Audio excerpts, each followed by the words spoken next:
The Polar Express.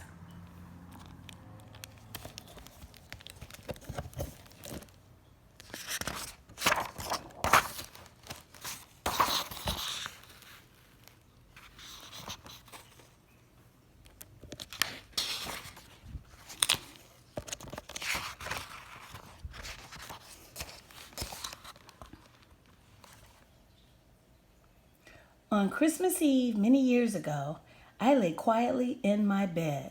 I did not rustle the sheets. I breathed slowly and silently. I was listening for the sound, a sound a friend had told me I'd never hear, the ringing bells of Santa's sleigh.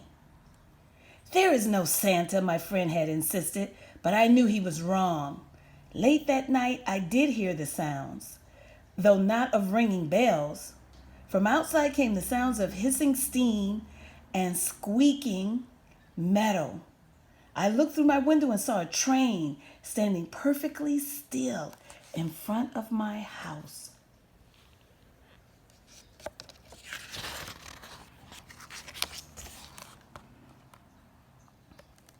It was wrapped in an apron of steam.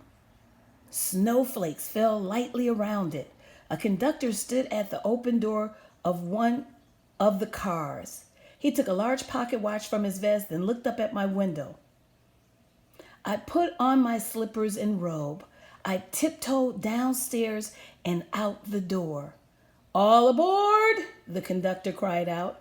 I ran up to him. "Well," he said, "are you coming?" "Where?" I asked.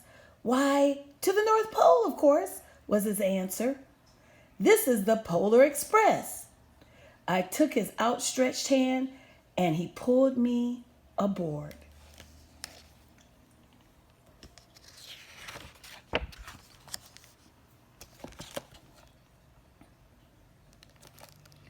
The train was filled with other children, all in their pajamas and nightgowns. We sang Christmas carols and ate candies with nugget centers as white as snow. We drank hot cocoa as thick and as rich as melted chocolate bars. Outside, the lights of towns and villages flickered in the distance as the Polar Express raced northward.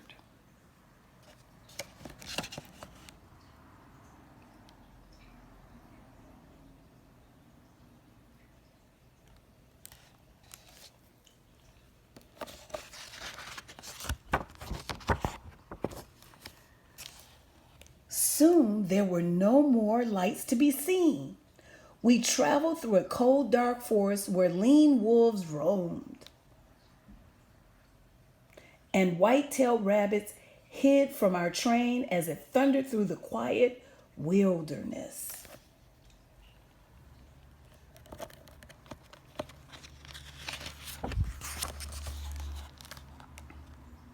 We climbed mountains so high it seemed as if we would scrape the moon, but the Polar Express never slowed down. Faster and faster we ran along, rolling over peaks and through valleys like a car on a roller coaster.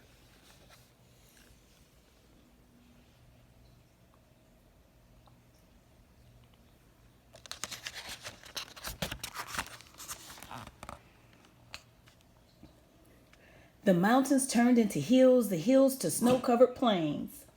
We crossed a barren desert of ice, the great polar ice cap. Lights appeared in the distance. They looked like the lights of a strange ocean liner sailing on a frozen sea. "There," said the conductor, "is the North Pole. There."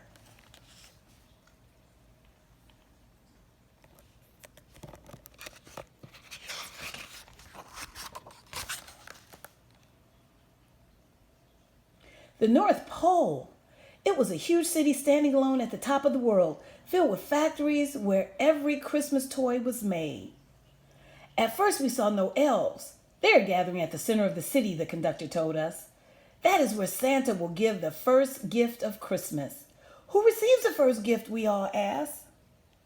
The conductor answered, "We will choose one of you."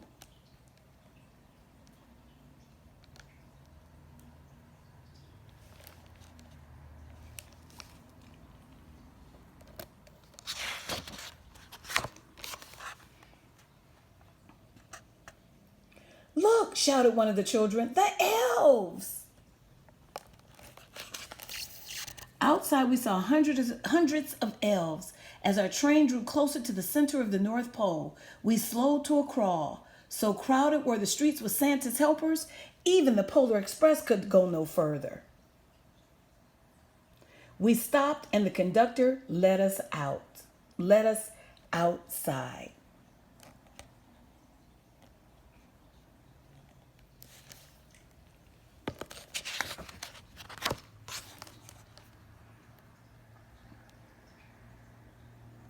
We pressed through the crowd to the edge of a large open circle. In front of us stood Santa's sleigh. The reindeer were excited. They were prancing and paced, ringing the silver sleigh bells that hung from their harnesses. It was a magical sound like nothing I'd ever heard. Across the circle, the elves moved apart and Santa Claus appeared. The elves cheered wildly. He marched over to us and pointed to me and said, "Let's have this fellow here." He jumped into his sleigh. The conductor handed me up. I sat on Santa's knee and he asked, "Now, what would you like for Christmas?"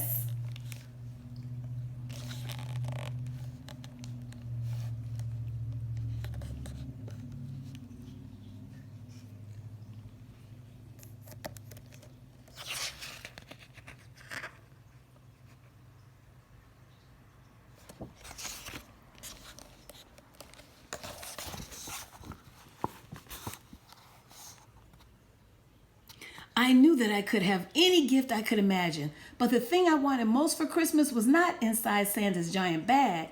What I wanted more than anything was one silver bill from Santa's sleigh. When I asked, Santa smiled. Then he gave me a hug and told an elf to cut a bell from a reindeer's harness. The elf tossed it up to Santa. He stood holding the bell high above him and called out, "The first gift of Christmas." Ho, ho, ho, first gift of Christmas.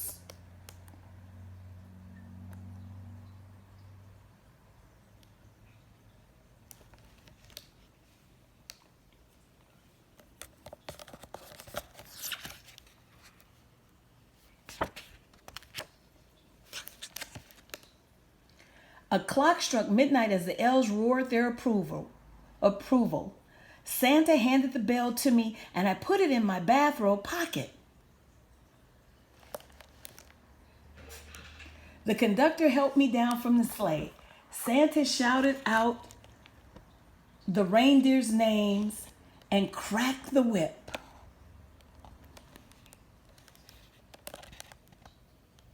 His team charged forward and climbed into the air. Santa circled once above us, then disappeared in the cold, dark, polar sky.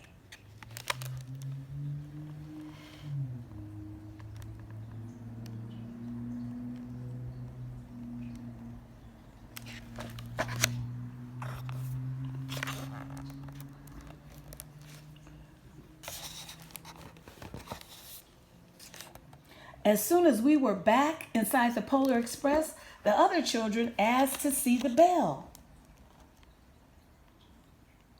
I reached into my pocket, but the only thing I felt was a hole. I had lost the silver bell from Santa Claus's sleigh.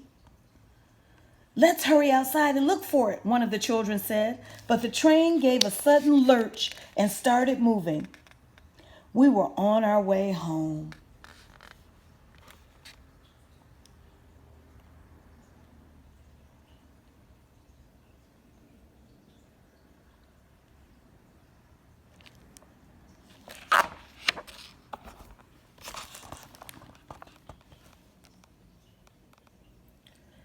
It broke my heart to lose the bell. When the train reached my house, I sadly left the other children.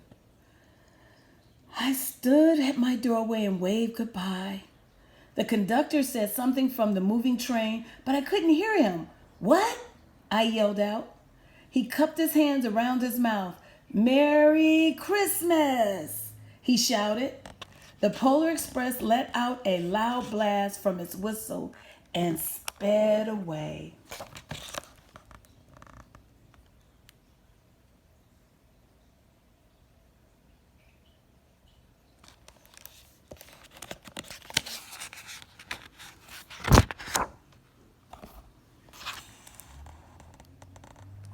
On Christmas morning, my little sister Sarah and I opened our presents.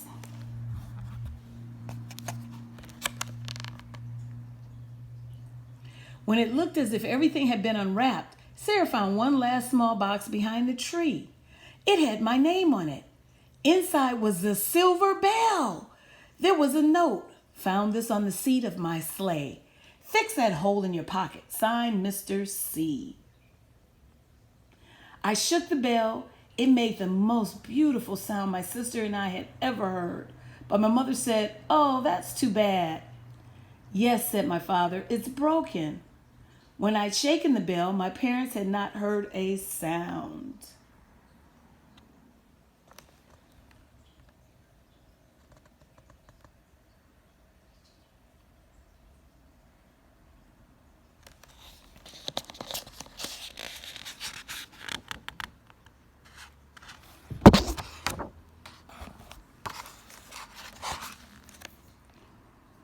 At one time, most of my friends could hear the bell, but as years passed, it fell silent for all of them. Even Sarah found one Christmas that she could no longer hear its sweet sound. Though I've grown old, the bell still rings for me as it does for all who truly believe.